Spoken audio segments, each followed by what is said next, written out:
Hello, everyone. This is Adam Meister, the BitcoinMeister, the Disrupt Meister. Welcome to the One Bitcoin Show. Today is June 26th, 2018. Strong hand, long-term thinking, offended by selling, unconfiscatable. Also, Bitcoin is mineable. So many of your centralized altcoins aren't even mineable, for God's sakes.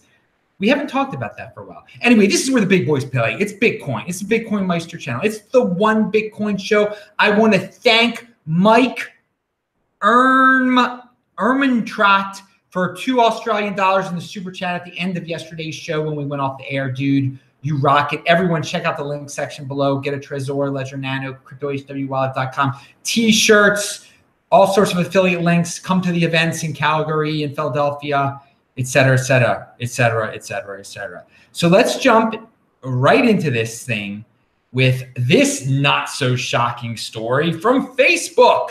Hey, remember when Facebook said they weren't going to have any cryptocurrency related and Bitcoin related ads? Well, they changed their mind. But of course, back then, everybody made a big deal out of it, even though we knew eventually, they were virtue signaling. People were getting ripped off by ICOs. So they're like, oh, we better not let ICOs on here and seem like we're bad guys because we at Facebook are accused of so many things and we always lay down right away.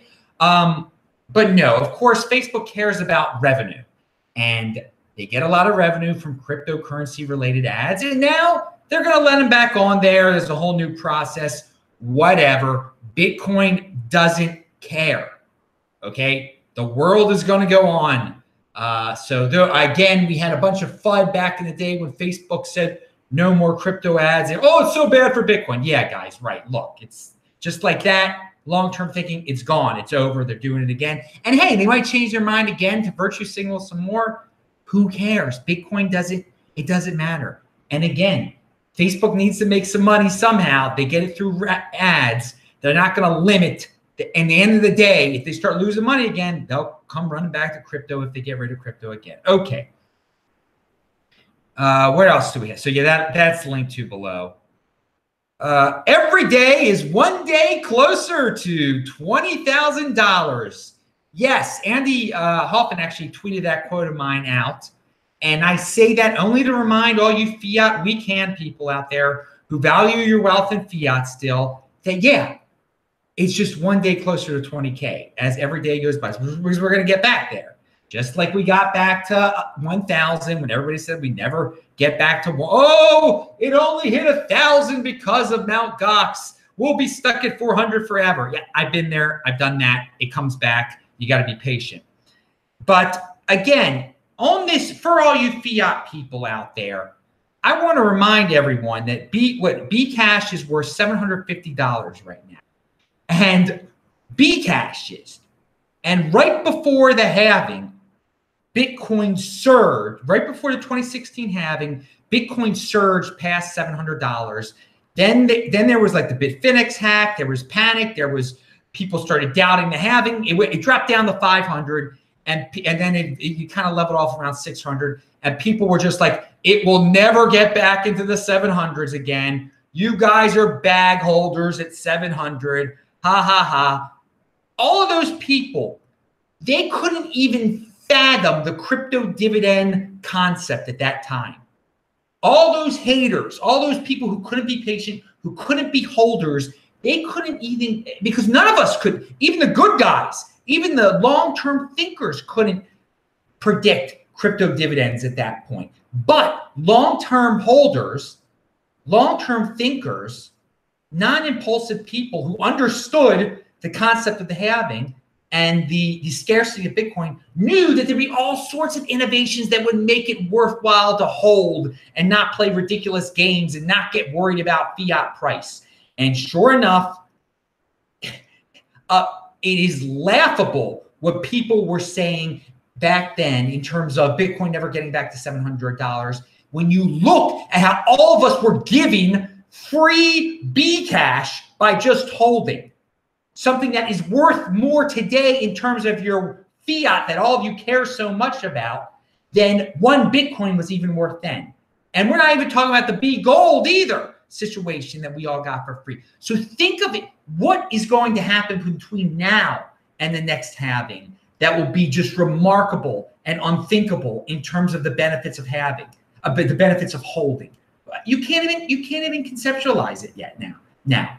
So again, for all you guys who are valuing your wealth in fiat, just remember one Bitcoin equals one Bitcoin, okay? We'll get back to your fiat numbers in due time, but holding that Bitcoin on your Trezor, on your storage device, whatever, controlling your private key, the benefits are quite unpredictable. They are quite unpredictable because that's a little over 2 years ago. We're talking about less than $700 Bitcoin, and now, even if you would have been some insane person and got rid of all your Bitcoin and still had all your Bcash, you'd be worth more in fiat today than you'd be back then. But of course, no one was that crazy and got rid of all their Bitcoin and just has Bcash now, right? Ooh, pound that like button, people. All right. And again, and Bcash was not a friendly fork of Bitcoin. And still, look how it benefited the Bitcoin holders. BGold was a friendly fork. Crypto dividends, baby. The term was created here worldwide, baby. Okay. Let's move on here. Oh yes, ooh, God Almighty, what did I just hear? 6:30 p.m. I will be in San Juan tomorrow. They're having a I lost my place here. It is the Bitcoin meetup. It's not actually called the Bitcoin meetup. It's called here's crypto meetup. So that's linked to below. I'll be there. Maybe if you're in San Juan, come hang out. I'm looking forward to meeting some more San Juan Bitcoin people before I leave on Thursday. So now it's Tuesday, Wednesday, 6:30. I'll see you at the thing. Thursday, I'm leaving in the morning, going back to Baltimore, the mainland. All right. Okay, in a realm of freedom, which Bitcoin and the Bitcoin realm is, this is a land of freedom. This is where the big boys play. There's no one there are no gatekeepers here. There's no one making, saying you have to do this, you have to do this, you can only say this. In a realm of freedom, we need people who will challenge other people's boundaries of freedom, okay? So it's kind of like the ACLU was supposed to be in regular life in terms of free speech. The ACLU defends the KKK's right to march through Skokie and the Jewish areas or to a black area or something like that. Even though it sounds so tasteless to people and it offends so many people, the ACLU used to be, because now they've changed their policy lately, about just freedom of speech, pushing it, just ensuring that we had this freedom of speech by pushing the boundaries or by pushing other people's boundaries, by making people feel uncomfortable. So in the cryptocurrency space, and the Bitcoin space, we need people like that. We need people who are going to push the boundaries, and they're going to make a lot of people angry. And so I was thinking, Rhett Creighton, that dude is like the ACLU of cryptocurrency. Love him or hate him, he is. He doesn't give a darn. He does what he does. He didn't like that Zcash had a founder's fee. He made a new Zcash. He then decided that Z Classic, he wanted to promote it more and rebrand it and spork it into Be Private. He sporked it into Be Private. He got some people angry with the Be Private thing. Then he did another fork, okay?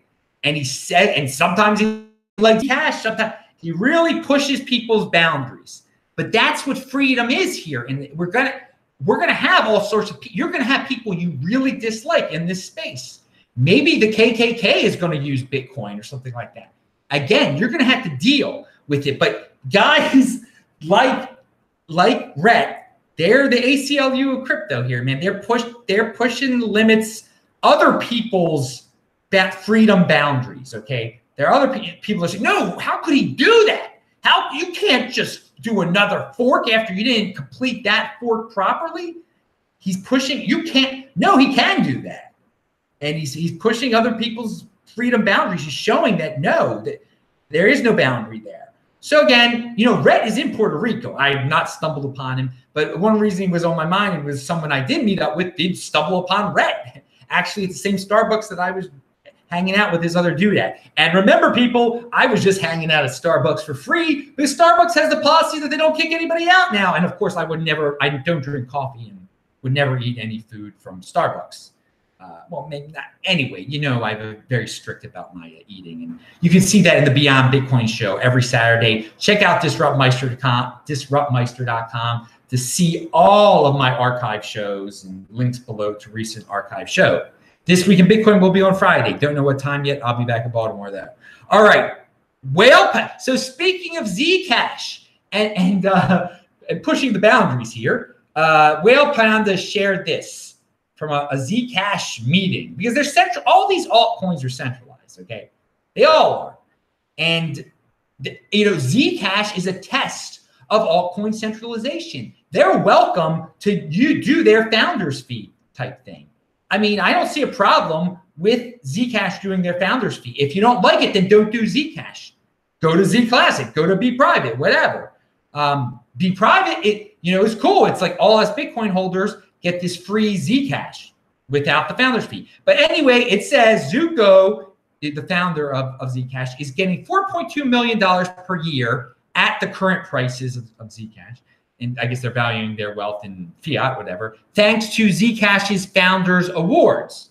Those silly devs that actually had to mine their own coins must feel real silly now. Okay, that's added snark. That's your business, whatever. Also, Zcash Foundation has a $500,000 a month burn rate. My Lord. That's pretty incredible there. Obviously, their founders fees generated a lot of, like every transaction, 20% went to the founders, something incredible was the founders fee. And it's a unique experiment in centralized altcoins.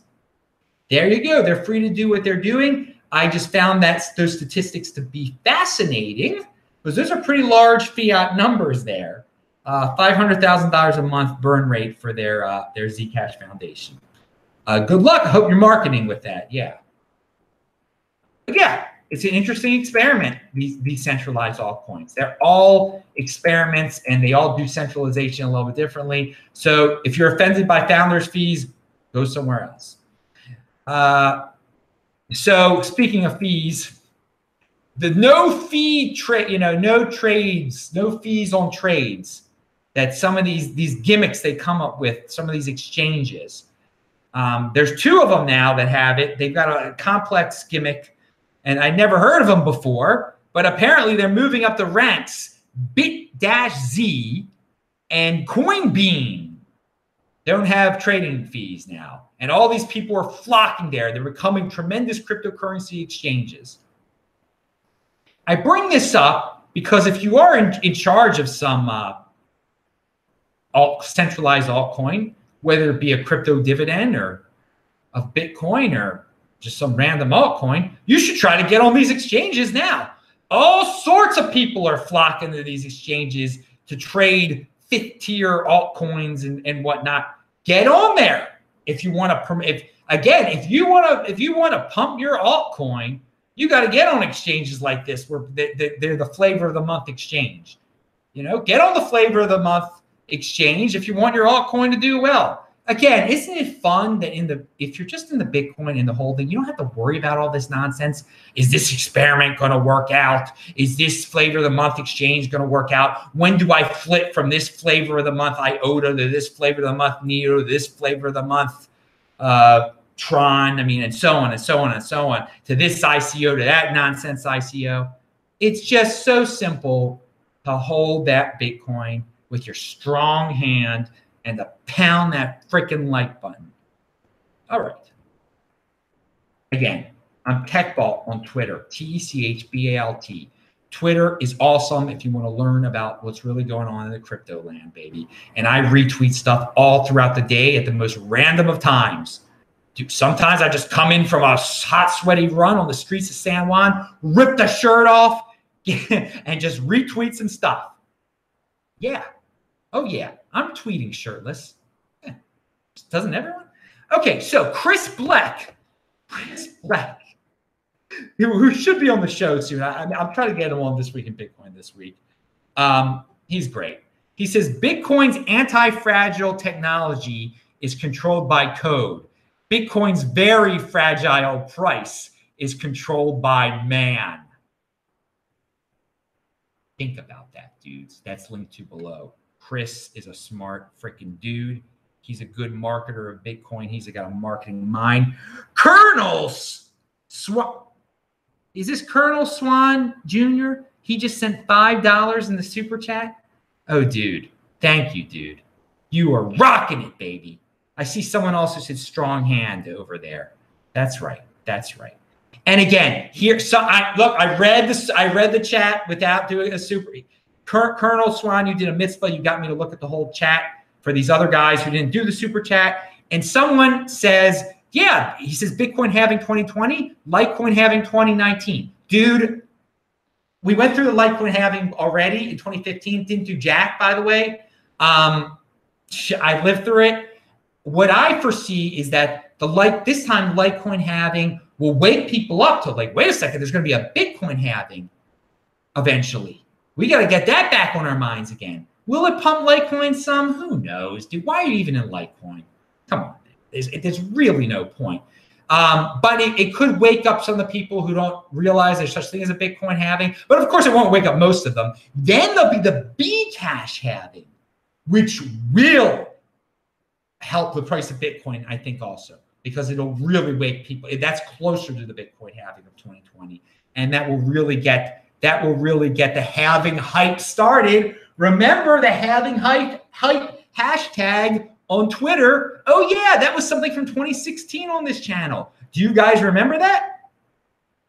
No, most of you don't, because like a lot of you weren't in cryptocurrency back then and stuff. But for the ones who were and you listen to me, you're probably pretty happy, and you're probably happy that you do remember that. And it's already ingrained in you to be long-term thinkers and think 2020 halving. All right, off-topic stuff. So here we go. Matt Odell says, properly designed incentives are essential. If something can be gained, it will be gained. Keep it simple. Complexity is a security hole. Altcoins, alt IOTA, complexity is a security hole. Okay. So people say that, the bear market, it cleans out all the get rich quick people. No, I don't think it does. Not all of them. I mean, there's still a lot of 80%ers out there that are craving to be ripped off by ICOs. I mean, they really want it bad. Oh, do they want to be ripped off by ICOs? Oh, please take my Bitcoin. Please take my Ethereum and let me invest in your ICO that all your insiders already got in on. And it's personal responsibility once you get ripped off by that ICO too, that you admit that, you know what, I should have known that this is complete nonsense, that there are still bad actors. There are always going to be bad actors in cryptocurrency. That's the thing. They push the limits of freedom too. People's boundaries. That's why you gotta do your own research. But anyway, I bring this all up because this lady, I think she works for Fortune magazine or something, Jen, she actually has a good tweet. She says, just talk to a major ICO company and ask what percent of tokens would be in circulation versus what percent the company itself planned to own. They told me in meetings with over 500 investors, no one ever had asked this question before. Do investors not care about this? And why not? Well, the thing is here, Jen, is that the so-called investors that this major ICO company is meeting with, they're just shills. They're just people they know they can completely rip off, who don't care about fundamentals whatsoever. They don't care about how many tokens they're going to create and how many tokens they're going to that the company's going to own. They just care about how quickly they can flip these tokens to greater fools. That's all. That's all it's about.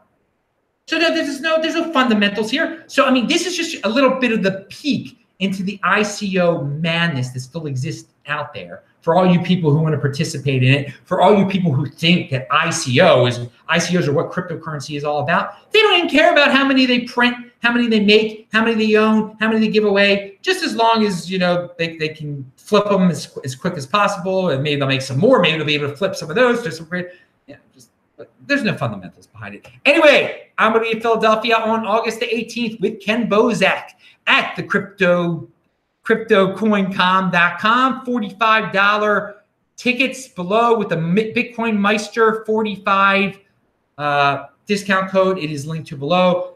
BitcoinRodeo.com is coming up. I'm so looking forward to being in Alberta, starting in Calgary on July 9th and 10th. Come to that event. BTC Benny is going to be there. Vortex is going to be there. Francis Pulo is going to be there. Ricardo Novak is going to be there. I forgot people. Others are going to be there. It's linked to below, BitcoinRodeo.com. Then I'll be in Red Deer the next day. Then Edmonton on the 12th of July for their Bitcoin meetup. Check, all of those links are below. The best holds were bought in bear markets. Okay, finally, here's an announcement. Almost that what is this? Bitstamp opened its doors 2,500 days ago. So a little less than 7 years ago. And that is super old for a Bitcoin or for cryptocurrency Bitcoin company. Almost 7 years old.